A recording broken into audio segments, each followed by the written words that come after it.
Hello friends, welcome to this educational platform. आप सभी का आपके अपने इस यूट्यूब चैनल पर स्वागत है। आज के इस वीडियो लेक्चर में हम लोग डीएलएड फोर्थ सेमेस्टर के मैथमेटिक्स के कोर्स को आगे बढ़ाएंगे और उसमें एक चैप्टर सीखेंगे बेलन, यानी कि लंब वृत्तीय बेलन, राइट सर्कुलर सिलेंडर। ठीक है, बेलन को इंग्लिश में सिलेंडर कहते हैं। तो इस चैप्टर को पढ़ेंगे। इसके पहले के चैप्टर्स को हमने डिटेल में काफ़ी अच्छे से सीख लिया है, पढ़ लिया है। सारे चैप्टर्स आपको प्लेलिस्ट में दिए गए हैं। आप फोर्थ सेमेस्टर डीएलएड मैथ्स के चैप्टर वाइज प्लेलिस्ट को देखिए, उसमें लिखा हुआ है चैप्टर वाइज करके, और वो आप वहां पर जाकर के सारे वीडियोस देख सकते हैं। ठीक है, और इसके पहले बहुत सारे और स्पेशल क्लासेस के रूप में वीडियोस पहले से अवेलेबल हैं। कई इंग्लिश के वीडियोस भी अवेलेबल हैं, कई मॉडल पेपर्स हैं। तो सब कुछ आप अच्छे से देख के स्टडी करते रहिए। चलिए आज समझते हैं बेलन के बारे में कि ये बेलन आपको इसमें क्या क्या ध्यान रखना है। कुछ क्वेश्चंस भी लिए हैं, ये भी करेंगे हम लोग। तो पहले हम लोग बेलन को समझते हैं और इनके फॉर्मूलों को समझते हैं। देखिए, बेलन राइट सर्कुलर सिलेंडर जिसको कहते हैं, बेलन कुछ इस प्रकार से आकृति आपकी बनेगी। ठीक है, ये आपका बेलन है। जैसे ये मार्कर जिससे मैं लिख रहा हूं, ये भी आप देखेंगे बेलनाकार ही है। ठीक है, इस टाइप की आकृति जो है ये बेलन यानी सिलेंडर कहलाती है। ठीक, ये आप देख सकते हैं मार्कर पूरा राउंड शेप में है, गोल है। और देखिए इधर भी आपको एक वृत्त की संरचना दिख रही, इधर भी आप देखेंगे तो वृत्ताकार दिखेगा। तो इस प्रकार से ये आप देखेंगे नीचे बेस में और ऊपर दोनों सिरों पर, बेलन के दोनों सिरों पर वृत्त की संरचना दिखती है। ठीक है, मतलब ये आपको हमेशा ध्यान रखना है। ये जो आप देख रहे हैं यहां पर, ये पार्ट इतना नीचे का, ये देखेंगे हाफ पार्ट चाहे इधर का या इधर का, इसको रेडियस आर यानी त्रिज्या कहते हैं। ये वाला हिस्सा क्या है? त्रिज्या है। ठीक, जिसको रेडियस कहते हैं। और ये जो बीच में लाइन जा रही है इसको हाइट, इसकी ऊंचाई, यहां से यहां तक, ये क्या है? ऊंचाई, यानी इस जगह से लेकर के ऊपर से यहां तक ये एच है, हाइट है। ठीक है, तो ये ऊंचाई हो गया। तो ऊंचाई और त्रिज्या बेलन में आप समझ ही गए। अब देखिए इसमें बेलन में जो फॉर्मूले होते हैं वो क्या क्या होंगे आपको समझना है। सबसे पहले तो आप ये भी समझिए, देखिए एक चीज स्टार्ट करते हैं बेसिक से। बेलन का आयतन यानी वॉल्यूम, अगर हमें आयतन बताना हो, आयतन जिसको वॉल्यूम वी से लिखते हैं, तो बेलन का आयतन होता है पाई are square H.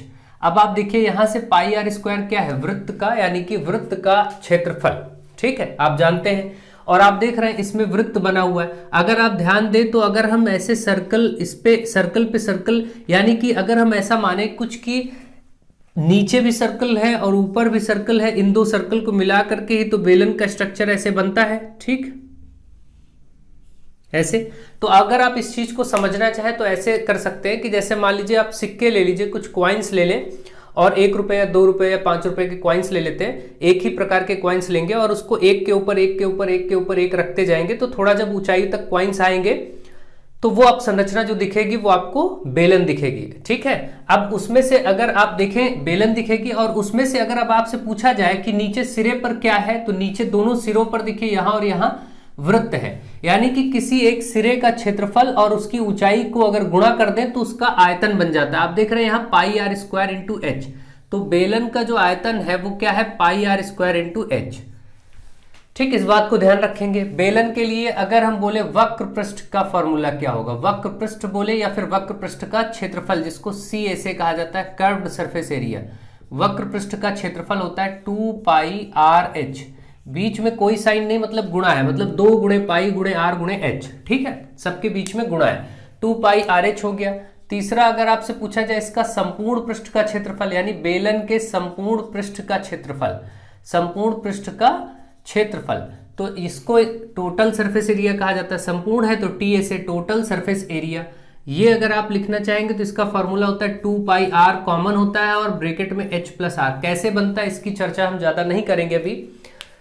2 pi R H plus R bracket में, ये आपको याद रखना है। ठीक है, जहां पर आपने बहुत अच्छे से समझा है, एच को हाइट यानी ऊंचाई कहते हैं, आर क्या है? त्रिज्या है बेलन की। ठीक है, इस बात को मैं बता चुका हूं। ये हो गया। अगला, अगर आपसे पूछा जाए कि बेलन के आधार का क्षेत्रफल, अब आप बताइए बेलन के आधार में क्या है? आधार का क्षेत्रफल। बेलन के आधार में आपको क्या दिख रहा है? वृत्त दिख रहा है। सबसे पहले एक सर्कल है, उसके ऊपर फिर आप कई सारे सर्कल रखेंगे तो जाके बनेगा, यानी नीचे जाकर के एक वृत्त होता है। आप ऐसे समझिए, देखिए ये मार्कर है, इस मार्कर को देखिए तो आपको इधर भी देखिए एक वृत्त दिखाई दे रहा है और इस तरफ भी देखिए वृत्त दिखाई दे रहा है, और ये मार्कर कैसा है? बेलनाकार है। ये आकृति बेलन के आकार की है। ठीक है, तो यानी कि आप समझ रहे हैं कि बेलन के आधार का क्षेत्रफल कहें या फिर बेलन के सिरे का क्षेत्रफल कहें, सिरों में भी तो वही होता है, बेलन के सिरे का क्षेत्रफल, दोनों बातें एक ही हैं। जो भी वो बोले, चाहे बेलन का आधार बोले उसका क्षेत्रफल या सिरा बोले, सिरे यानी एंड्स इसके, तो भी दोनों का होता है वृत्त का ही क्षेत्रफल लेंगे आप। किसका लेंगे? वृत्त का क्षेत्रफल। ये सब एक ही बात है, जो कि होता है पाई आर स्क्वायर। इस स्थिति में ये फॉर्मूला आप प्रयोग कर लेंगे। ठीक है, आई थिंक आप ये चीज समझ रहे होंगे। अगला अगर आपसे इसमें प्रश्न पूछा जाए कि बेलन के अनुप्रस्थ काट का क्षेत्रफल, ठीक है, क्रॉस सेक्शनल एरिया, अगर इसका अनुप्रस्थ काट बोलें, कभी ऐसा प्रश्न पूछ ही लिया जाए कि बेलन के अनुप्रस्थ काट का क्षेत्रफल। अब आप देखिए इसका मतलब क्या है। अनुप्रस्थ काट का मतलब ये है कि अगर हम इस बेलन के पतले पतले पतले पतले टुकड़े करते जाएं तो जो आकृति मिलेगी उसका क्षेत्रफल। तो जैसा इसमें जितने भी पतले टुकड़े करेंगे तो आपको वृत्त दिखेगा। क्या दिखेगा? वृत्त दिखेगा। आप देख रहे हैं कि ये वृत्त ही है, अगर पतली लेयर काटे तो एक वृत्त, अलग अलग वृत्त निकल जाएंगे। वही एग्जाम्पल फिर से समझिए, जैसे सिक्के पे सिक्के रखते चले गए हैं तो आपका सिलेंडर बना, यानी कि बेलन बना। अब उसमें से एक सिक्का हटा लें तो क्रॉस सेक्शन हो गया। वो एक सिक्का कैसा है? वृत्ताकार है। इसका मतलब कि अनुप्रस्थ काट जो किया जाता है, एरिया ऑफ क्रॉस सेक्शन जिसको कहते हैं इंग्लिश में, क्रॉस सेक्शन किया जाए, इसका सेक्शन किया जाए क्रॉस में, तो जो आकृति निकलेगी वो क्या होगा? अनुप्रस्थ काट का क्षेत्रफल होगा, और वो भी वृत्त का ही क्षेत्रफल होगा, तो पाई आर स्क्वायर।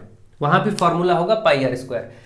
इतने फॉर्मूले आप बेलन से संबंधित ध्यान रखिए, कुछ भी आपसे पूछा जाए तो आप समझ सकते हैं। देखिए ये जो फॉर्मूला है बेलन के सिरे का, ये एक सिरे का, अगर कभी बेलन के दोनों सिरे का फॉर्मूला पूछे तो बेलन के दोनों सिरों में वृत्त है, एक वृत्त ये, एक वृत्त ये, तब दो दो वृत्त हो जाएंगे। वहां पर पाई आर स्क्वायर नहीं, 2 पाई आर स्क्वायर ले लिया जाएगा। यहाँ एक और पाई आर स्क्वायर आ जाएगा तो लिख देंगे 2 पाई आर स्क्वायर। अगर बेलन के दोनों सिरों का क्षेत्रफल पूछता है कभी तो 2 पाई आर स्क्वायर, क्योंकि ये तो एक सिरे का क्षेत्रफल है ना पाई आर स्क्वायर। यहां पर बेलन में देखिए, बेलन में इधर भी एक वृत्त है और इस तरफ भी वृत्त है। अगर दोनों ही सिरों के क्षेत्रफल पूछेगा तो आप मतलब दोनों वृत्त का क्षेत्रफल लेंगे। ठीक, इस बात को समझे। यही चीजें कभी कभी ऐसे घुमावदार हो जाती हैं जो आपको समझने में दिक्कत होती है। आई थिंक आपको ये सारे फॉर्मूले समझ में आ गए होंगे। अब मैं फॉर्मूले हटा रहा हूं और चलिए फॉर्मूले से क्वेश्चंस की तरफ बढ़ते हैं और उनको सीखते हैं। सबसे पहला मैं कोई एग्जांपल लेकर के आपको इसका आयतन निकालना ही समझा देता हूं। देखिए आयतन में मान लेते हैं कि कहीं पर आपको दिया गया है कि उसकी बेलन की जो ऊंचाई है, बेलन की ऊंचाई आपको सपोज दे दिया गया 14 सेंटीमीटर और त्रिज्या 5 सेंटीमीटर दे दिया गया। अब आपसे कहा गया इसका आयतन बताओ, तो आपको मालूम है V = आयतन क्या होता है? आयतन को हम V से लिखते हैं, वॉल्यूम। आयतन पाई आर स्क्वायर एच, पाई का मान है 22/7, आर स्क्वायर मतलब 5 का स्क्वायर, और एच कितना है? 14 लिया गया, तो यहाँ 14 रखेंगे। 7 से 7 दूनी 14 कट जाएगा। आप देखेंगे 22 गुणे, यहाँ से आप इसको 5 का स्क्वायर है तो 5 गुणे 5 लिख सकते हैं और गुणे 2।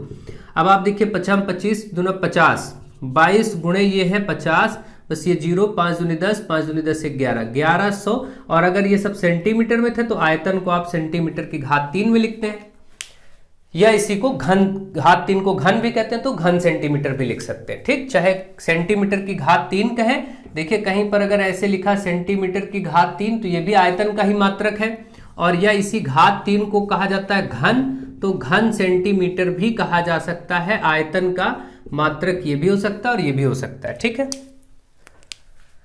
आई थिंक आप इस प्रश्न को समझ गए होंगे कैसे ये सब प्रश्न लगाए जाएंगे। बहुत ही आसानी से ये सब प्रश्नों को आप लगा ले जाएंगे, कोई दिक्कत नहीं होगी, बहुत आराम से आप इसको कर सकते हैं। ठीक, चलिए एक दो एग्जांपल और करते हैं। मान लेते हैं किसी बेलन की त्रिज्या, मान लेते हैं किसी बेलन की त्रिज्या 2 सेंटीमीटर है। त्रिज्या को r से लिखते हैं, इसको मान लेते हैं चलिए 2 सेंटीमीटर। चलिए इसको 3 कर लेते हैं, 3 सेंटीमीटर, और ऊंचाई h बराबर 7 सेंटीमीटर। ये आपको दे दिया गया और आपसे कहा गया आप इसका वक्र पृष्ठ भी बताइए और संपूर्ण पृष्ठ भी बताइए। एक तो CSA यानी कि वक्र पृष्ठ का क्षेत्रफल, वक्र पृष्ठ का क्षेत्रफल भी बताना है आपको, और यहीं पर संपूर्ण पृष्ठ का क्षेत्रफल भी बताना है आपको। दोनों आपको बताने। तो चलिए देखिए, वक्र पृष्ठ का क्षेत्रफल, वक्र पृष्ठ का क्षेत्रफल का फॉर्मूला बेलन का आप बताइए क्या होता है। अभी मैंने बताया था 2πRh, सबके बीच में गुणा है, पाई का मान 22/7 लेंगे। आर की वैल्यू देखिए, त्रिज्या मैंने कितना दिया था 3 रख दीजिए। एच की वैल्यू कितनी दी थी 7 रख दीजिए। देखिए 7 से 7 कट जाएगा, 3 दूनी 6 हो जाएगा और 6 गुणे 22 कर देंगे, 6 दूनी 12, 6 दूनी 12 1 13, 132 सेंटीमीटर स्क्वायर। क्योंकि ये क्षेत्रफल है और क्षेत्रफल को लिखते हैं सेंटीमीटर स्क्वायर, या स्क्वायर को यानी घात 2 को वर्ग कहते हैं तो आप कहेंगे वर्ग सेंटीमीटर, ऐसा भी कह सकते हैं। ठीक है, आपका एक पार्ट लग गया। देखिए वक्र पृष्ठ का क्षेत्रफल आ गया, इसको मैं हटा रहा हूं। अब दूसरा पार्ट देखिए इसी प्रश्न का, संपूर्ण पृष्ठ का क्षेत्रफल, टोटल सरफेस एरिया, संपूर्ण पृष्ठ का क्षेत्रफल। ये क्या होता है बेलन के लिए, ये होता है 2πr और ब्रैकेट में h + r, मैंने बताया ये आपको।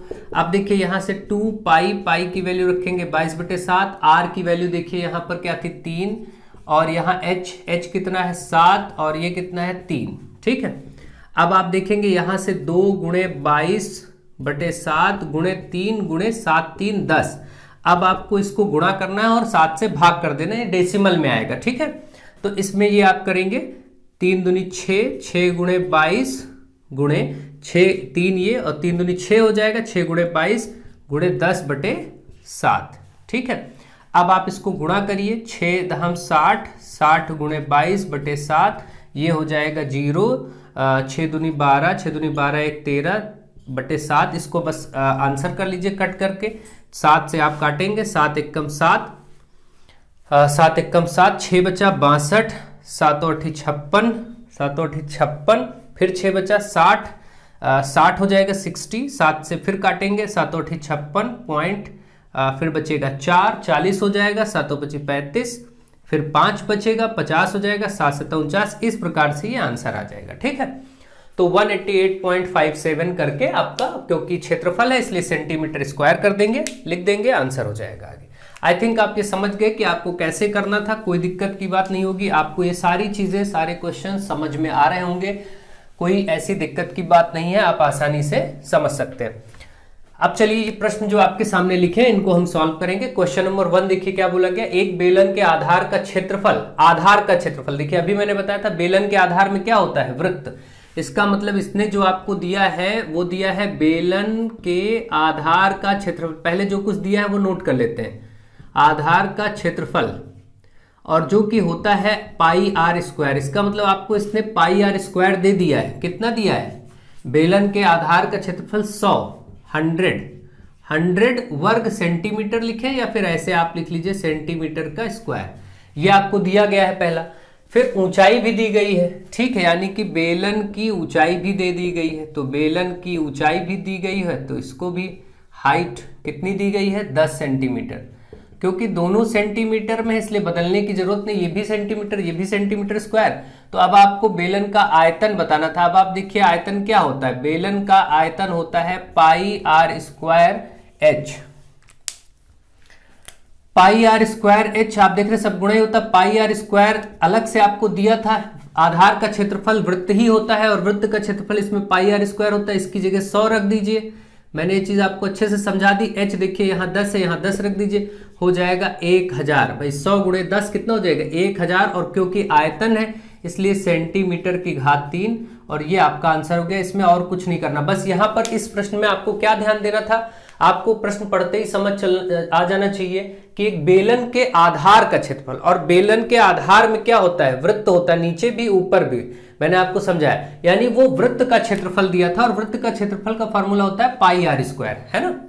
तो यानी उसने आपको πr² का मान दे रखा था, तो आप इस सूत्र में जब आप आयतन निकालेंगे तो πr² की जगह ये 100 ले लीजिए और h की जगह 10 ले लीजिए, गुणा कर दीजिए, हो गया। ठीक है, तो आई थिंक आपको बस केवल ये समझने की जरूरत है कि प्रश्न डिमांड क्या कर रहा है और उसने दिया क्या है। अच्छे से समझ लेंगे और ये भी देख लेंगे कि मीटर सेंटीमीटर सब एक ही जैसे हैं। अगर एक ही जैसे हैं तो कोई बात नहीं, अगर अलग अलग हैं तो उनको समान कर लीजिए। जैसे कभी ऊंचाई मीटर में लेकिन रेडियस त्रिज्या सेंटीमीटर में, तो दोनों को या तो मीटर करिए या दोनों को सेंटीमीटर करिए। ठीक है, अगला देखिए क्वेश्चन नंबर 2, एक वर्गाकार कागज जिसकी भुजा 25 सेंटीमीटर है को मोड़कर एक बेलन बनाया जाता है, एक कागज को मोड़कर बेलन बनाया जाता है। ठीक है, देखिए ऐसे समझिए, यहां से 2-3 बातें आप समझेंगे। मान लेते ये कागज है, वर्ग के आकार का है, हालांकि ये रेक्टेंगुलर है, आयत है, लेकिन फिर भी मान लेते हैं कि वर्ग है। वर्ग क्या होता है? जिसकी चारों भुजाएं बराबर होती हैं। इसको मोड़ करके, देखिए यहां पर वर्ड क्या आया है, ध्यान दीजिएगा, को मोड़कर एक बेलन बनाया जाता है। अब अगर आप इसको मोड़ेंगे, देखिए ऐसे मोड़ते जाएंगे तो ऐसे मोड़ करके ये अब एक बेलन बन जाएगा, ये है ना, ये मोड़ने से बेलन बना। ठीक है, ये मोड़ करके बेलन हुआ क्योंकि हमने इसको मोड़ा, तब जाकर के ये बेलन की आकृति बनी। तो अगर ऐसा कर रहे हैं तो आप देखिए जिस समय मोड़ा जा रहा है तो आप देखेंगे एक इसकी जो भुजा है, ये वाली साइड है, ये साइड मुड़ करके गोल हो जा रही है, गोल हो जा रही है। इसका मतलब कि वो वृत्त की संरचना बना दे रही है। ठीक है, ये आप देख रहे हैं, ये वृत्त की संरचना बन जा रही। ये आपको समझना है कि एक साइड उसमें वृत्त बना रही है। ठीक है, यानी कि जो वर्गाकार कागज है, अगर इस वर्गाकार कागज को हम मोड़ते हैं तो बेलन तो बनेगा। ठीक है, बेलन बनेगा। ठीक है, ऐसे इसको जब मोड़ा जाएगा तो ये बेलन तो बन जाएगा, लेकिन उसकी जो एक साइड है वो साइड तो ये गोल में घूम जाएगी और एक साइड ये रह जाएगी यहीं पे, जो यहां पर आपको दिख रहा है ये, यानी कि बेलन की ऊंचाई। इसी को बेलन की ऊंचाई या लंबाई दोनों कहते हैं। बेलन इस तरीके से लेटा हुआ है तो कभी कभी बेलन की लंबाई बोल देते हैं। बेलन अगर इस तरीके से बनाया गया है तो इसी को ऊंचाई कह देते हैं, कभी कभी गहराई भी कह देते हैं। ठीक है, तो ये जो ऊंचाई है इसी को ऊंचाई या लंबाई या गहराई कहा जाता है कभी कभी। ठीक है, तो इस बात को ध्यान रखें। यानी आपने ये चीज देखा कि जब हमने इस 25 सेंटीमीटर वाले कागज जो वर्गाकार था, इस जिसकी भुजा 25 सेंटीमीटर थी, इसको जब मोड़ते हैं तो उसकी एक भुजा गोल घूम के वृत्त यानी कि सर्कल बना देती है, यानी कि वो परिधि बन जाती, वृत्त की ये वाली परिधि बन जाती। इसको ध्यान रखें, मोड़ने पर परिधि बन गया, यानी कि हम ये कह सकते हैं कि इसमें आपसे बोला गया एक वर्गाकार कागज जिसकी भुजा 25 सेंटीमीटर है को मोड़कर एक बेलन बनाया जाता है, बने बेलन का वक्र पृष्ठ। तो इसका मतलब कि एक आप उसका देखेंगे कि बेलन की परिधि यानी बेलन के सिरे यानी किनारे की परिधि बन गई, है ना, परिधि। और ये बेलन का सिरा क्या होता है? ये होता है वृत्त की परिधि, है ना। ये मैंने आपको समझाया कि बेलन के सिरे पर क्या होता है? वृत्त ही तो होता है। देखिए इस मार्कर के सिरे पर क्या है? वृत्त बना हुआ है, तो ये होता है परिधि का फॉर्मूला होता है वृत्त के 2πr। ये ध्यान रखिए, वृत्त के लिए वृत्त का अगर कभी आपको क्षेत्रफल पूछा जाए, वृत्त का क्षेत्रफल, इसको आपको अलग से याद होना चाहिए हमेशा। आप जानते हैं πr², और वृत्त की परिधि ये होता है 2πr। देखिए ये वृत्त है, ये जो आपका बाउंड्री है इसी को परिधि कहते हैं, सरकमफ्रेंस कहते हैं इंग्लिश में, यानी इसी को 2πr होता है इसका फॉर्मूला। अगर आपको ये परिधि की लंबाई निकालनी हो वृत्त की तो 2πr में मान रख देंगे, यानी त्रिज्या हो 22/7 पाई का मान रखेंगे, सॉल्व कर देंगे, आ जाएगा। ठीक है, ये सब अभी आगे आप वृत्त में भी पढ़ेंगे, लेकिन ये सब चीजें आप बहुत पहले 6, 7, 8 स्टैंडर्ड में सब पढ़ चुके हैं। ठीक, यानी कि वृत्त की परिधि अब एक भुजा तो ये परिधि बन गया, इसका मतलब 2πr की एक वैल्यू तो 25 ही ले सकते हैं हम, कोई दिक्कत नहीं, क्योंकि आपने देखा जब कागज को मैंने मोड़ा तो उसकी एक भुजा ने वृत्त की संरचना बना दी, यानी कि वृत्त की बाउंड्री बन गई उससे, तो 2πr की जगह 25 ले सकते हैं। और बाकी ये जो ये वाली साइड ये वहीं की वहीं है, ये 25 तब भी थी, ये 25 अब भी है। इसका मतलब जो बेलन की ऊंचाई है इसको मोड़ने में, बेलन की ऊंचाई वो अभी भी 25 ही रहेगी, वो नहीं बदलेगी। ये दो चीजें हो गई। तो अब जाहिर सी बात आपको क्या बताना था? वक्र पृष्ठ। तो आपको मालूम है कि बेलन का वक्र पृष्ठ का फॉर्मूला क्या होता है? बेलन का वक्र पृष्ठ होता है 2πrh, और आप देख रहे हैं 2πr की जगह आप 25 ले सकते हैं, क्योंकि 2πr क्या है? उस वृत्त की परिधि, कितने की जगह 25, और इस ऊंचाई की जगह भी ये वाला 25, तो 25 गुणे 25 कितना होता है? 625। इस प्रश्न का आंसर हो गया 625, और क्षेत्रफल है इसलिए सेंटीमीटर स्क्वायर लिख दीजिए। ये वाला प्रश्न भी आपका लग गया। तो आई थिंक आप इसको बस ध्यान से समझ रहे होंगे तो कोई दिक्कत नहीं होगी। आपको ये समझना है कि चीजें कही क्या जा रही हैं और उसका क्या उपयोग है, क्या करना है उसमें, ठीक है। बातों को अगर आप ध्यान से समझेंगे तो जरूर आपको समझ में आएगा कि इसको कैसे करना है और इसका क्या मतलब है। स्टार्टिंग से ढंग से देखेंगे तो जरूर समझ पाएंगे, बीच में देखेंगे तो चीजें समझने में दिक्कत होगी, क्योंकि प्रारंभ में आपको एक एक बेस समझाया जाता है कि क्या क्या क्या क्या चीजें होती हैं, कैसे होता है, तो उस चीज को समझिए। अगला देखिए, 3 मीटर व्यास का 14 मीटर गहरा कुआं। देखिए व्यास जो है, व्यास यानी डायमीटर दिया गया है, तो व्यास जिसको डायमीटर कहते हैं कितना, 3 मीटर। तो व्यास से त्रिज्या आप अपने आप बना लेते हैं, क्योंकि आप जानते हैं त्रिज्या हमेशा व्यास का आधा होता है, व्यास बटे 2, यानी इस 3 को बटे 2 कर देंगे तो ये त्रिज्या हो जाएगा, ठीक है। आर, त्रिज्या किससे रिप्रेजेंट की जाती है, आर से, ठीक है। इसके बाद बोला गया 14 मीटर गहरा कुआं। मैंने अभी बताया था कि कुआं है, कुआं तो पहले जनरली बेलनाकार ही होता है, गोल राउंड में कुआं होता है, और गहराई है तो भी वो ऊंचाई ही है। मैंने कहा गहराई, बेलन के लिए आप गहराई, ऊंचाई, लंबाई एक ही वर्ड्स है, तो यानी कि कुएं की गहराई, अगर ये बात करें कुएं की गहराई दिया है इसने, गहराई को भी आप क्या लेंगे, एच से ही लिखेंगे, एच यानी हाइट, क्योंकि नीचे की तरफ वो हाइट है ना, नीचे खोदा हुआ होता है कुआं, तो इसका मतलब ये आपको बोला गया है 14 मीटर। देखिए यहां पर 3 मीटर व्यास, 14 मीटर गहरा कुआं, ये 30 रुपए प्रति घन मीटर, यानी 1 घन मीटर की कीमत 30 रुपए खुदाई की दर है। तो आपको बताना है कि कितना खर्चा आएगा। तो ठीक है, सबसे पहले हम ये तो देखें कितने घन मीटर, घन मीटर से पता चल रहा है कि आयतन। देखिए मैंने अभी बताया था ये किसका मात्रक है, आयतन का, तो घन मीटर यानी कि हम पहले उस कुएं का आयतन निकाल लें, कुएं के लिए आयतन देखेंगे हम, ठीक, जो कि फॉर्मूला बेलन का ही होगा, क्योंकि ये बेलनाकार है, और पाई का मान 22/7, आर त्रिज्या आपका देखिए आर 3/2 आ गया, तो 3/2 और उस पे वर्ग है तो वर्ग करिए, और ऊंचाई 14 है तो 14 लिख दीजिए। 7 से 7 दूनी 14 कटेगा, ये 22 गुणे 3 का 9 हो जाएगा, और 2 दूनी 4 हो जाएगा, और गुणे में 2 है, ये 2 से ये 2 कटेगा, 2 से फिर ये 22 कटेगा, 11 आएगा फाइनली, 11 गुणे 9, इसका मतलब 99 घन सेंटीमीटर। घन सेंटीमीटर था, मीटर था, सब कुछ मीटर में था, तो इसलिए यहां पर सेंटीमीटर नहीं घन मीटर बोलेंगे। चाहे देखिए अब क्योंकि आयतन को आप घन मीटर कहें या मीटर पर घात 3 लिख दें, एक ही बात है। तो आपको यह पता चला कि ये जो कुआं है ये 99 घन मीटर है गहरा, यानी आयतन उसका 99 घन मीटर है। अगर 99 घन मीटर है तो 1 घन मीटर पर खर्चा आता है 30 रुपए, 1 घन मीटर का खर्चा है 30 रुपए, ठीक है। तो अगर 1 घन मीटर का खर्चा 30 रुपए है तो 99 का क्या होगा, ठीक, तो आप ऐसे लिखेंगे, क्योंकि 1 घन मीटर बराबर 30 रुपए, इतना खर्चा है, तो 99 घन मीटर का खर्चा क्या होगा आप बताइए, बस 99 से 30 का गुणा, 0 3 9 27, 3 9 27 2 29, है ना, 0 तो ऐसे रहेगा, 3 9 27 के साथ 2, 3 9 27 2 29, इतने रुपए का खर्चा, 2970 रुपए का खर्चा आएगा इस कुएं को खोदने में। तो मुझे आशा है कि आपको ये प्रश्न भी समझ में आ गया होगा, बेहतर तरीके से समझ में आ गया होगा, अब आपको कोई डाउट नहीं होना चाहिए इसमें। तो अब हम आगे बढ़ेंगे, आगे देखेंगे, चलिए आगे चलते हैं प्रश्नों में। ध्यान से देखिएगा, कहीं पर अगर कोई मल्टीप्लिकेशन वगैरह में कोई दिक्कत होती है तो उसको एक बार चेक कर लीजिएगा, कभी हो सकता है कि माइंड समझाते समय इधर उधर हो जाए, तो आप लोग थोड़ा सा एक बार उसको चेक कर लिया करिए। अगला देखिए, एक 17 मीटर लंबे और 7 मीटर चौड़े आयत को चौड़ाई के परितः घुमाने पर, अब देखिए यहां पर आपने मोड़ने वाला कॉन्सेप्ट सीखा था क्वेश्चन नंबर 2 में। अब आप देखिए कि अगर घुमाया जाए तो इसका क्या मतलब है। देखिए घुमाने का मतलब ये है, पहले आप ध्यान से समझ लें।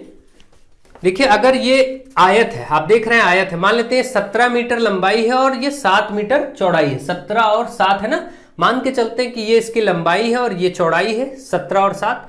तो इसने कहा है इसको आयत को चौड़ाई के परितः घुमाने पर, चौड़ाई ये 7 वाली है, देखिए चौड़ाई ऐसे पकड़ते हैं हम और इसको घुमाएं, अगर ऐसे घुमाते तो एक बार ऊपर जाएगा, देखिए ऊपर गया तो ये पूरा 17 ऊपर गया, ठीक, और 17 ही नीचे आया, आप देख रहे हैं। तो इस तरीके से घुमाने पर जब ये आकृति का बेलन बनेगा, जब इस प्रकार से घूमेगा तो बेलन बनेगा, तो जिस भी भुजा के परितः घुमाया गया, जैसे यहां पर चौड़ाई के परितः घुमाया गया, तो उसमें क्या परिवर्तन देखने को मिलेगा ये आपको देखना है, ठीक। चलिए देखते हैं। अब जैसे 17 मीटर और 7 मीटर चौड़ा, 17 मीटर लंबा और 7 मीटर चौड़ा। इसको चलिए समझते हैं। मानते हैं कि ये आपका, ऐसे समझिए,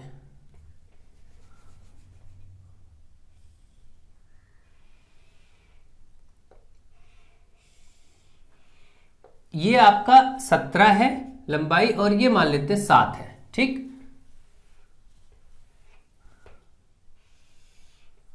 चलिए 17 और 7 ये लंबाई हो गई, ये चौड़ाई हो गई। इसने कहा है कि इसको चौड़ाई के परिता घुमाया गया। चौड़ाई मान लेते हैं, इस पॉइंट पे हम इसको ऐसे बनाते हैं, मान लीजिए कोई ऐसा बेलन जैसा कुछ इसमें है। अब इसको लगा करके हम यहीं पर घुमाएंगे।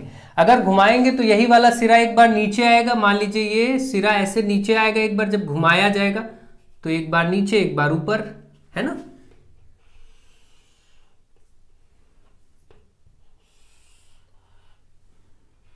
कुछ ऐसा दिखेगा एक बार। अब ये जब रोटेट करता रहेगा तो बेलन की आकृति फॉर्म हो जाएगी। भाई ये जब घूमता रहेगा, अब लगातार इसको ऐसे घुमाते रहिए तो बेलन का आकार बन जाएगा, ठीक है।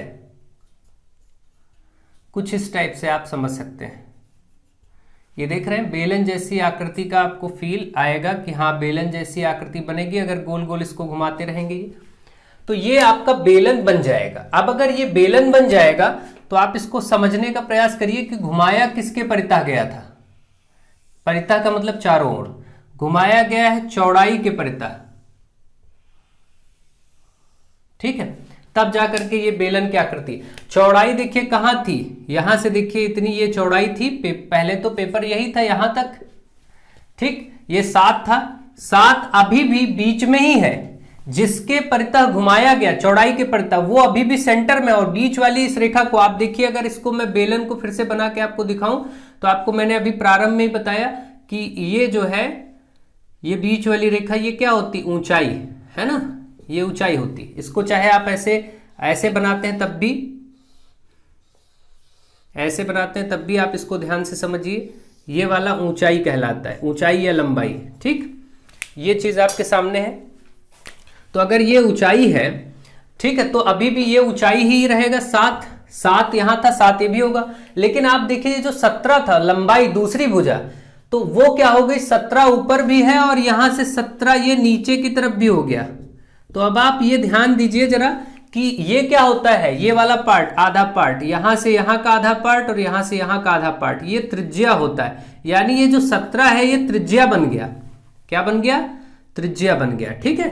आपने समझा। अब यहां से एक निष्कर्ष आप लोग नोट कर लीजिए कि जब आयत को, आयत ही था ना यहां, आयताकार कागज या आयत को घुमाया जाता है तो जिस भुजा के परितः घुमाया गया है, जैसे यहां चौड़ाई के परितः घुमाया गया, तो जिस भुजा के परितः घुमाया जाता है वह भुजा बेलन की ऊंचाई बन जाती है और दूसरी भुजा उस बेलन की त्रिज्या बन जाती है, ठीक। ध्यान रखेंगे यह बात बहुत जरूरी है, ध्यान रखना कि जिस भुजा के परितः घुमाया जाता है, जैसे यहां चौड़ाई के परितः घुमाया गया तो चौड़ाई ही ऊंचाई हो जाएगा और लंबाई जो थी वो त्रिज्या बन जाएगी। ये बात बस ध्यान रखना। इसी प्रकार से अगर यही प्रश्न होता कि इस बेलन को लंबाई के परितः घुमाया गया तो उस समय लंबाई ऊंचाई बन जाती और चौड़ाई त्रिज्या का काम करने लगती। बस इतना आपको ध्यान रखना है। ये की पॉइंट आप याद रखेंगे तो कोई दिक्कत नहीं। अब मैं सीधे यहां से H 7 और R को 17 ले लूंगा, क्योंकि आप समझ चुके हैं कि जिस भुजा के परितः घुमाया जाता है वही ऊंचाई बन जाता है। इसका मतलब कि क्वेश्चन नंबर 4 में चौड़ाई के परितः घुमाया गया और चौड़ाई थी 7, तो इसका मतलब ये जो चौड़ाई है यही इस बेलन के ऊंचाई बन जाए, बेलन की ऊंचाई बन जाएगी। आई थिंक आप इसको बहुत अच्छे से समझ गए होंगे। और इस बेलन की लंबाई जो थी वो बेलन की त्रिज्या का काम करेगी। बेलन की त्रिज्या दूसरी भुजा बन जाएगी जो कि है 17 मीटर। अब कोई दिक्कत नहीं, अब सॉल्व करना है। बाकी किसी भी बुक में और कहीं भी कुछ अलग से आपको दिया गया होगा, आप कंफ्यूज मत होइएगा, क्योंकि बहुत सारी बुक्स इस प्रश्न को लेकर के कंफ्यूजन क्रिएट कराती हैं और बहुत प्रॉब्लम होती है वहां पर समझने में। इसलिए मैंने आपको फिगर बना के चीजों को अच्छे से समझा दिया है। अब इसके बाद आपकी मर्जी, आपको अगर कहीं कंफ्यूज होना है तो आप कंफ्यूज होइए, अदरवाइज आप ध्यान से इसको समझ लीजिए, ठीक है। तो ये बेलन की ऊंचाई और त्रिज्या हो गया। अब आपको इस बेलन का आयतन और वक्र पृष्ठ बताना था, ठीक है। तो बेलन का आयतन का सूत्र होगा पाई आर स्क्वायर एच, पाई का मान 22/7, आर का मान 17, 17 पर है वर्ग और एच है 7, 7 से 7 कट गया, 22 गुणे 17 गुणे 17, ये आपका आयतन आ जाएगा। 22 गुणे 17 गुणे 17 कितना होता है, वर्ग अगर याद है तो 289। अब इसको गुणा कर लीजिए आप, इसको 2 गुणे 11 कहेंगे तो थोड़ा आसानी से गुणा कर पाएंगे। देखिए 2 से पहले इसको गुणा कर लीजिए, फिर 11 से करना तो बहुत ही आसान है। 2 से करेंगे तो 2 9 18, 2 9 18, 2 8 16 1 17, 2 दूनी 4 1 5, ये आया 2 से गुणा करके। अब आप इस 11 से भी इसको गुणा कर दीजिए, और 11 से गुणा बहुत आसान होता है। ये किनारे वाला नंबर ऐसे लिखिए, फिर 8 7 15 जोड़ते जाइए। किनारे वाला नंबर हमने ऐसे लिखा 8, फिर 8 7 15 के 5, फिर इसको जोड़ेंगे 7 5 12 1 13 के 3, फिर 1 5 1 6, 6358। ये आपका किसमें था, मीटर में था, तो इसलिए मीटर की घात 3, क्योंकि ये आयतन था इसलिए मीटर की घात 3, या फिर इसी को घन मीटर कहते हैं। ये आपका क्वेश्चन लग गया जिसमें आयतन था। अब वक्र पृष्ठ भी था, चलिए वो भी लगा लेते हैं। ये एक पार्ट हो गया आयतन, अब वक्र पृष्ठ भी बता देते हैं। चलिए अब देखिए यहां से आएगा बेलन का वक्र पृष्ठ। केवल आपको मान ही तो रखना है, और वक्र पृष्ठ का फॉर्मूला 2 पाई आर एच, 2 गुणे पाई गुणे आर यानी 17 और गुणे एच यानी 7, तो 7 7 तो कट गया, 22 दूना। अब देखिए इसको आप ऐसे कर लीजिए, 17 को 2 से पहले कर लीजिए, 17 दूना 34 है ना, और गुणे 22। अब इसको 2 से कर लीजिए, और 34 गुणे 2 गुणे 11 ऐसे लिख दें, आसान रहेगा। तो 34 दूना 68 गुणे 11। अब देखिए 8 कॉर्नर पे ऐसे लिख लीजिए, 11 से गुणा आसान होता है, 8 ऐसे लिख लीजिए, और 8 6 कितना हुआ 14 के 4, 1 हासिल इस 6 में जोड़ देंगे 7, तो 748। क्योंकि ये क्षेत्रफल है इसलिए मीटर पर स्क्वायर है ना, या वर्ग मीटर, चाहे मीटर पे स्क्वायर लिखें या आपका मन हो तो इस घात 2 को वर्ग कहते हैं, तो आप वर्ग मीटर भी कह सकते हैं। ये बोले या फिर ये बोले एक ही बात है, ठीक है। तो आई थिंक ये प्रश्न भी आपका लग गया है और अच्छे से आप इसको समझ गए होंगे। आपको कोई दिक्कत नहीं होनी चाहिए, बेहतर तरीके से आप इन चीजों को समझ पा रहे होंगे। अगला क्वेश्चन, क्वेश्चन नंबर 5। यदि एक रोलर का व्यास 70 सेंटीमीटर, देखिए यहां पर फिर से रोलर होता ही बेलनाकार है, रोलर कुछ ऐसे बना ही होता है, आप जानते हैं, ऐसे ही तो बेलन के जैसे रोलर आपको दिखते हैं। रोलर का व्यास 70 सेंटीमीटर, तो अगर व्यास 70 सेंटीमीटर है तो त्रिज्या इसकी आधी होगी, क्योंकि आप सभी जानते हैं कि त्रिज्या जो होता है वो व्यास का आधा होता है। त्रिज्या इसका आधा यानी 70/2, तो इसका मतलब वो 35 सेंटीमीटर होगा, कोई दिक्कत नहीं है, ठीक है। अब लंबाई, इसकी लंबाई कहे बेलन की, मैंने कहा था लंबाई और ऊंचाई एक ही बात है, तो लंबाई 2 मीटर है, चाहे इसको 2 मीटर बोले, इसको सीधा ऐसे कर देंगे तो यही ऊंचाई बन जाएगा। तो इसका मतलब ये जो ऊंचाई है ये आपका 2 मीटर लिया जाएगा इस प्रश्न के लिए। अब तो कोई दिक्कत नहीं, अब आप आराम से, पहले आपको ये देखिए यहां ध्यान से समझिए, डेटा नोट हो गया है। अब बोला गया बताइए कि 50 चक्कर में रोलर कितने वर्ग मीटर चलेगा। अब आप बताइए, अगर ये रोलर है, इसका एक चक्कर लगाने का मतलब इसकी जो ये गोल वाली परिधि है ये एक बार घूमना, ठीक। और ये गोल वाला हिस्सा इस बेलन का क्या कहलाता है, वक्र पृष्ठ। ये वाला घूमा हुआ वक्र वाला भाग है, वक्र का मतलब ये गोल घूमा हुआ, तो वक्र पृष्ठ आप निकालेंगे तो एक चक्कर मान लिया जाएगा, ठीक। यानी अगर आपको लिखना है यहां से, तो यहां पर आपका था रोलर, तो ऐसा आप लिख सकते हैं समझने के लिए, रोलर द्वारा एक चक्कर, अगर ये हो रोलर द्वारा एक चक्कर का क्षेत्रफल, तो ये होगा वक्र पृष्ठ। और वक्र पृष्ठ क्या होता है, 2 पाई आर एच, हमने बताया आपको 2 पाई आर एच बेलन के लिए होता है। तो 2 गुणे पाई का मान 22/7, आर त्रिज्या आपका कितना हो गया 35, और एच यानी 2, 7 5 35। अब आप देखिए 5 दूने 10, 2 गुणे 22 गुणे 10, 10 दूना 20 हो जाएगा, 20 गुणे 22, 0 4 4 है ना, ये देखिए 0 हो गया, और 22 दूना 44। अब ये आ गया आपका एक चक्कर में इतने सेंटीमीटर स्क्वायर, सेंटीमीटर था या मीटर था, सेंटीमीटर, ठीक है। अब यहां पर एक बात और देखिए, यहां पर एक प्रॉब्लम थी, इस बात को ध्यान देना बहुत जरूरी था। अगर हम सेंटीमीटर में निकाल रहे हैं तो यहां से इसने लास्ट पूछा था कितने वर्ग मीटर चलेगा, सब मीटर में होना चाहिए। तो ये जो 70 था ये सेंटीमीटर था, तो इसको आप 100 से भाग करके पहले इसको बदलेंगे मीटर में, तो आप इसको अगर 70 को 100 से भाग करेंगे यहां से तो ये आएगा 0.7। ठीक है, इस तरीके से आपको 70 से भाग करना पड़ेगा। ठीक है, या फिर आपने ये 35 बनाया है, इस 35 को आपको 100 से भाग करना पड़ेगा, तो ये 0.35 है ना, क्या आएगा 0.35। 0.35 यहां रखिए, यहां पर 0.35 बस रख दीजिए केवल। इसको चेंज करना बिल्कुल मत भूलिएगा, ये बात ध्यान रखिए, ये चीज ध्यान से हट जाती है। जब ये 0.35 होगा तो ये आएगा आपका 0.05। ठीक है, ये चीज आपका आएगा 0.05 इससे कट के, और फिर आप कैलकुलेशन थोड़ा सा अलग हो जाएगा। अब आपको इसको अलग तरीके से समझना होगा, या आप देखिए यहां से आपको दिक्कत होता है तो यहां देखिए पहले मैं अलग से रख देता हूं स्पष्ट रूप से। 0.35 पॉइंट हटाइए तो नीचे इसी के 100 लिख दीजिए, अब तो कोई दिक्कत नहीं होगी। अब आप देखिए यहां से 7 से 7 25 35 काटेंगे तो 2 गुणे 22 गुणे 5 गुणे 2 ऊपर है और नीचे आपका 100 है ना, कोई दिक्कत नहीं। अब देखिए यहां से अब आसानी से आप कर लेंगे, 5 दूनी 10, यहाँ 22 दूना 44 गुणे 10 बटे 100, यहां से एक एक जीरो कट जाएगा। अब ये आएगा 4.4, क्योंकि भाई 10 से भाग होगा ना तो 4.4 आएगा। ये देखिए यहां से 10 से भागो 4.4, और ये सब बन गया आपका मीटर, ये आपका बन गया मीटर स्क्वायर। ठीक, क्योंकि सब मीटर में था तो ये क्षेत्रफल तो मीटर स्क्वायर आ गया। अब इसको आपने देखा चेंज करना आपको जरूरी था, लास्ट में भी यहां किया जा सकता था, लेकिन आपको समझाना आवश्यक था कि कैसे कहां से चेंज करना है। तो 4.4 मीटर स्क्वायर आपका एक चक्कर में आ गया, एक चक्कर का आ गया। अब अगर एक चक्कर आ गया तो ऐसे कितने चक्कर है, 50 चक्कर, तो ऐसे 50 चक्कर में कितने वर्ग मीटर चलेगा, है ना, में तय क्षेत्रफल।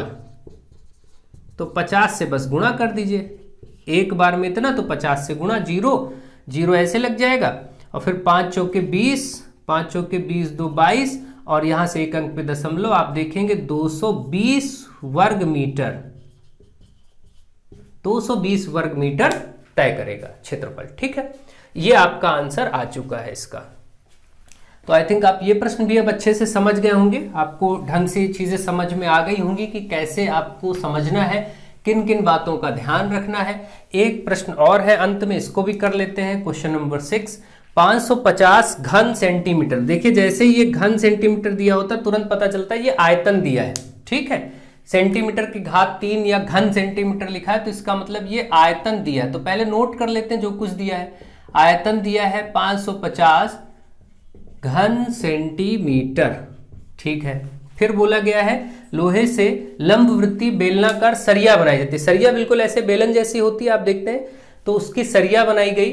यदि सरिया का व्यास 1 सेंटीमीटर, सरिया जो बना है वो बेलन के आकार की, उसका व्यास 1 सेंटीमीटर, तो इसको व्यास को अगर हम आधा कर दें तो त्रिज्या, क्योंकि हमें सूत्र में त्रिज्या चाहिए होता है, व्यास का कोई काम नहीं। त्रिज्या क्या होगा, व्यास 1 था, 1/2, इसको आधा कर देंगे। ठीक, जितना व्यास हो उसको 2 से भाग कर देते हैं तो त्रिज्या बन जाता है। तो ये हो गया 1/2 सेंटीमीटर। ठीक, त्रिज्या मिल गई। तो सरिया की लंबाई ज्ञात कीजिए। देखिए सरिया अगर ऐसे है तो ऊपर बेलन की, इसको ऊंचाई बोलेंगे। सरिया अगर ऐसे है, ठीक है, तो यही चीज जो है ये आपका ऊंचाई तब भी रहेगा, बस अब लंबाई कह सकते हैं या ऊंचाई कह सकते हैं। मैंने बताया लंबाई, गहराई, ऊंचाई बेलन में एक ही होता है, कोई दिक्कत नहीं। ठीक, तो आई थिंक आप इस बात को समझ गए हैं। अब यहां से देखिए आपको यानी कि इसकी लंबाई कहें सरिया की या ऊंचाई कहें, यही ज्ञात करना है। तो आपको आयतन दिया था, आयतन का ही सूत्र लगाएंगे, जो दिया होता है उसी का सूत्र लगा के काम कर लेते हैं। आयतन बराबर पाई r स्क्वायर h। आयतन कितना, 550, इधर रख दीजिए 550, क्योंकि आयतन दिया था तो आयतन की जगह मान रख दिया। पाई का मान 22/7 इधर रखेंगे, गुणे r स्क्वायर। देखिए r कितना है, अब 1/2, तो 1/2 का स्क्वायर करेंगे। h निकालना है, h ऐसे रखिए, है ना, क्योंकि h यानी सरिया की लंबाई जो है वही निकालना है। अब इसको 550 इधर देखिए 22/7 गुणे 1 का वर्ग 1 और 2 का वर्ग 4, या आप इसको ऐसे लिख लीजिए 2 गुणे 2 गुणे h। इस 2 से इसको काटिए 11। ठीक है, अब आप देखिए इधर 550 बचा, उधर 11 गुणे ये वाला h है ऊपर, और इधर 7 दूनी 14 है। ठीक है, भाई 7 और 1 2 बचा 14, 7 दूनी 14, ये 14 बटे में है, इधर आएगा गुणे में हो जाएगा। देखिए 550 के साथ 14 गुणे में हो जाएगा और 11 ऊपर गुणे में है तो 11 इधर बटे में आ जाएगा, तो केवल ऊंचाई h बचेगा। बस इसी को सॉल्व करना बचा। 11 एक कम 11, 11 पचे 55, 50 गुणे 14। अब बस 50 गुणे 14 कर दीजिए, आंसर 14 पंचे 70 है ना, और 1 0 700। तो आप देख रहे हैं यहां से आया 700। क्योंकि ये सब कुछ सेंटीमीटर में था तो हम ये बोलेंगे 700 सेंटीमीटर या 7 मीटर, है ना। तो सरिया की लंबाई ज्ञात करना था, ठीक है, सब कुछ सही है। 700 सेंटीमीटर सरिया की लंबाई, या हम कह सकते हैं 7 मीटर। अब आपके ऊपर है, क्योंकि 1 मीटर में 100 सेंटीमीटर, तो 700 सेंटीमीटर में 7 मीटर। तो आप ये बात समझ गए होंगे। अब मुझे आशा है कि आप बेलन को अच्छे से सीख गए हैं। बेलन चैप्टर, आप बेलन का पार्ट आपको करा दिया गया है। अब शंकु बचता है और फिर एक पार्ट में मैं बेलन और शंकु दोनों के कंबाइंड क्वेश्चन ले लूंगा, तो 2 या 3 पार्ट में इसको खत्म कर लेंगे। आई थिंक आपको बहुत अच्छे से चीजें समझ में आ रही होंगी। अगर आपको चीजें बेहतर लग रही हैं, समझ में आ रहा है, तो आप ज्यादा से ज्यादा लोगों को जोड़ें, फ्रेंड्स तक शेयर करें। शेयर करना बिल्कुल ना भूलें। जिन लोगों ने चैनल को सब्सक्राइब नहीं किया वो सब्सक्राइब करें, ताकि आने वाले भविष्य में बेहतर से बेहतर अध्ययन का कार्य इस पर किया जा सके। आगे आपको अन्य विषय भी पढ़ाए जा सकें बेहतर तरीके से।